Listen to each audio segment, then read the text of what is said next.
வாழ்வில் வார்த்தை ஊழியங்கள் வழங்கும் இன்றைக்கான இறை வார்த்தை. நம் ஆண்டவர் இயேசு கிறிஸ்துவின் இணையற்ற நாமத்தில் மகிழ்ச்சியோடு உங்களை வாழ்த்துகிறேன். நம் வேத புத்தகம் ஒரு விலைமதிப்பற்ற பொக்கிஷம். நம் வாழ்க்கையின் நோக்கம் வேத புத்தகத்தில் கடவுளின் வார்த்தைகளாக வெளிப்படுத்தப்பட்டுள்ளது. தனிப்பட்ட வாழ்விற்கு, குடும்ப வாழ்விற்கு மற்றும் சமுதாய வாழ்விற்கும் தேவையான ஆலோசனைகளை நாம் வேத புத்தகத்தில் பெற்றுக்கொள்ள முடியும். சமுதாயத்திற்கும் ஆலயத்திற்கும் உழைப்பதற்காக தெரிந்தெடுக்கப்படுபவர்கள்தான் தலைவர்கள். சரியான தலைவர்கள் தங்கள் பொறுப்புகளை உண்மையாய் செய்வார்கள். சரியான தலைவர்கள் நாட்டை, சமுதாயத்தை, ஆலயத்தை சரியான வழியில் நடத்துவார்கள்.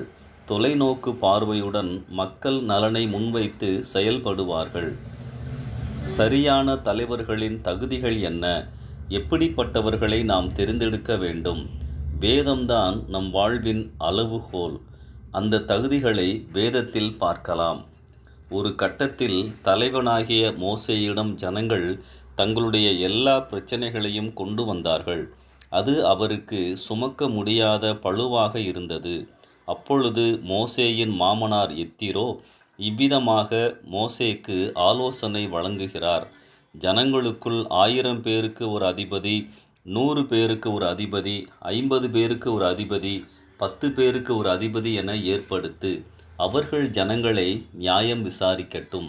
முக்கியமான காரியங்களை நீர் விசாரிக்கலாம் என அறிவுறுத்தி அந்த தலைவர்களுக்கு உள்ள தகுதிகளையும் வரிசைப்படுத்துகிறார். முதலாவது, தேவனுக்கு பயந்து வாழ்பவர்கள். இரண்டாவது, கொடுக்கப்பட்ட பொறுப்புகளை உண்மையுடன் கடைபிடிப்பவர்கள். மூன்றாவது, அநீதியாய் வரும் லாபத்தை விரும்பாத பொருளாசை அற்றவர்கள், அதாவது தவறான வழியில் பணம் சம்பாதிக்காதவர்கள், இழிவான ஆதாயத்தை விரும்பாதவர்கள். நான்காவது, திறமையானவர்கள், தகுதியானவர்கள், அதாவது அந்த வேலையை செய்வதற்கு ஏற்ற கல்வி ஞானம் உடையவர்கள். யாத்திராகமம் 18ஆம் அதிகாரம் 21ஆம் வசனத்திலே நாம் இதை பார்க்கிறோம்.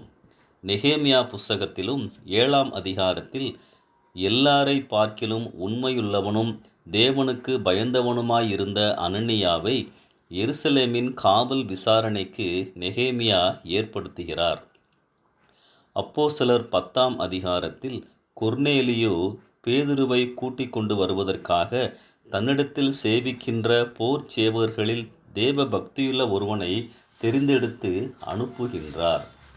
அன்பானவர்களே, தெரிந்தெடுக்கின்ற பொறுப்புகளில் நாம் கவனமாய் இருக்க வேண்டும். சிஎஸ்ஐ போன்ற மெயின்லைன் ஆலயங்களில் ஆலய நிர்வாகிகளை தெரிந்தெடுக்க வேண்டிய காலம் இது. திருச்சபை மக்கள் இந்த நாட்களில் வேதம் காண்பிக்கின்றபடி தகுதியானவர்களை தெரிந்தெடுக்க வேண்டும். சமூக பிரிவையோ நெருங்கின இனத்தவர் போன்ற தகுதிகளை காட்டிலும் வேதம் காண்பிக்கின்ற தகுதிகளே முக்கியமானது. தெரிந்தெடுக்க நாம் வேதத்தின்படி நடக்க வேண்டும். கர்த்தர் இந்நாட்களில் நமக்கு சரியான நபர்களை தெரிந்தெடுக்க உதவி செய்வாராக. சிந்தியுங்கள், செயல்படுங்கள். சரியாக உங்கள் கடமையை நிறைவேற்றுங்கள். கர்த்தர் உங்களை ஆசீர்வதிப்பாராக. ஆமென்.